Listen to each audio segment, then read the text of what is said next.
자, 여러분. 오래전에 세상을 떠난 철학자랑 오늘날 가장 똑똑한 인공지능이 한판 붙는다면 어떻게 될까요? 좀 이상한 조합 같죠? 근데요, 이 둘의 대결 속에 사실 우리 시대의 가장 중요한 질문이 숨어 있습니다. 한번 제대로 파헤쳐 보죠. 이 모든 이야기의 시작은 바로 이 질문 하나였습니다. 레딧에 올라온 글인데요.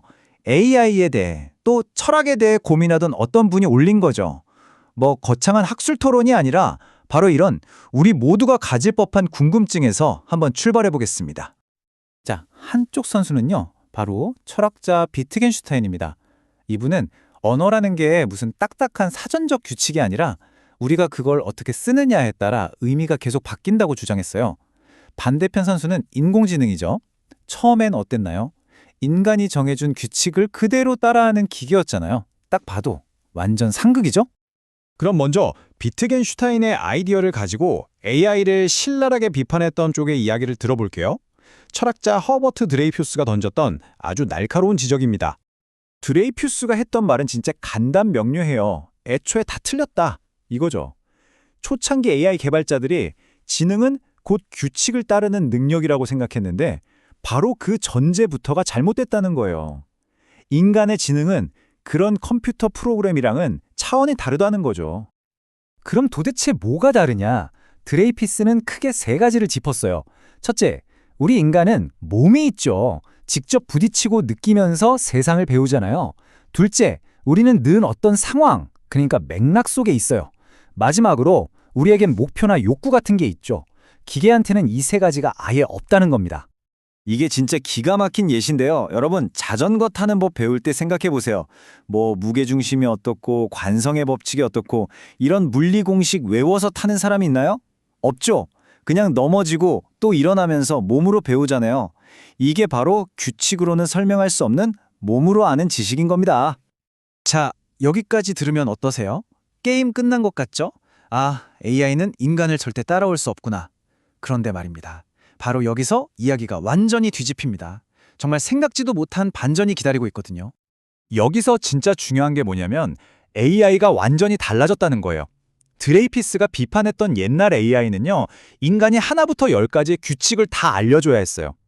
근데 요즘 AI, 특히 머신러닝은 어때요? 규칙을 가르치는 게 아니라 그냥 어마어마한 데이터를 던져주죠. 그럼 그 안에서 스스로 패턴을 배우고 단어가 어떻게 사용되는지를 터득합니다. 이거 어디서 많이 들어본 얘기 같지 않나요? 맞습니다. 옛날 그 규칙 기반 AI한테 비트겐슈타인의 철학은 정말 넘을 수 없는 벽이었어요. 인간 언어가 가진 그 미묘한 뉘앙스나 맥락, 이런 걸 규칙 몇 개로 어떻게 따라하겠어요? 불가능했죠. 그런데 여기서 바로 그 엄청난 반전이 나옵니다. 스탠퍼드 대학의 인공지능 교과서에 이런 말이 나와요. 단어의 의미는 그 쓰임에 있다고 했던 비트겐슈타인의 철학이 오히려 GPT 같은 현대 AI를 떠받치는 철학적 기둥이 되었다는 겁니다. 와, AI를 끈장낼 것 같던 비판이 알고 보니 그 AI의 뿌리가 된 거죠. 정말 아이러니하지 않나요? 자, 그럼 이제 논점이 바뀝니다. 규칙을 따르냐 마냐는 이제 옛날 얘기가 됐고요. 진짜 질문은 이거예요. AI가 하는 게 과연 진짜 이해일까요? 아니면 그저 그럴듯한 모방일까요? 여러분, 제가 간단한 퀴즈 하나 내볼게요. 7 나누기 11, 거기에 다시 11을 곱하면 뭐 답은 당연히 7 아니겠어요? 근데 아닐 수도 있습니다. 이 계산기 예시를 한번 보세요. 좀 오래된 계산기로 이걸 계산하면요. 6.9999 이렇게 나와요. 사실 이게 수학적으로는 더 정밀한 값일 수 있죠. 근데 우리는 이 답을 보면 뭐라고 생각하죠? 에이, 그냥 7이지 하잖아요. 왜 그럴까요?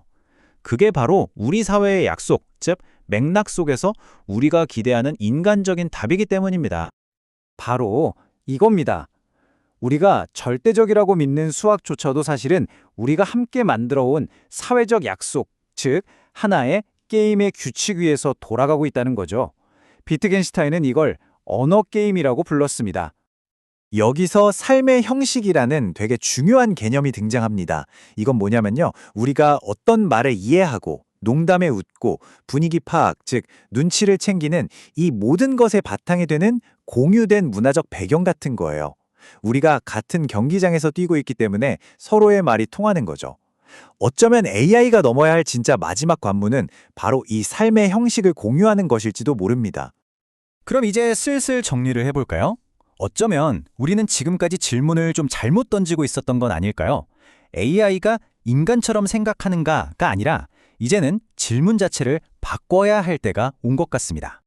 오늘 이야기의 핵심 한번 짚어보죠. 첫째, 인간의 지능은 그냥 머리가 좋은 게 아니라 몸과 사회 속에서 나온다는 거. 둘째, 옛날 AI는 이걸 몰라서 실패했지만 요즘 AI는 오히려 비트겐슈타인의 생각과 되게 닮았다는 거. 그래서 이제 AI에게 남은 진짜 숙제는 단순히 정답을 맞히는 게 아니라 우리와 같은 경기장, 즉 삶의 형식 안으로 들어와 함께 뛰는 선수가 되는 것이란 점입니다. 그래서 마지막으로 여러분께 이 질문을 던지고 싶습니다. 만약에 말이죠, AI가 우리 사회 속으로 들어와서 우리와 자연스럽게 소통하고 협력하고 우리 삶의 일부가 된다면 그때 가서 쟤는 우리랑 생각하는 방식이 달라 라고 말하는 게 과연 의미가 있을까요? 어쩌면 우리는 이해라는 말의 뜻 자체를 새롭게 써야 할 시점에 와 있는 건 아닐까요?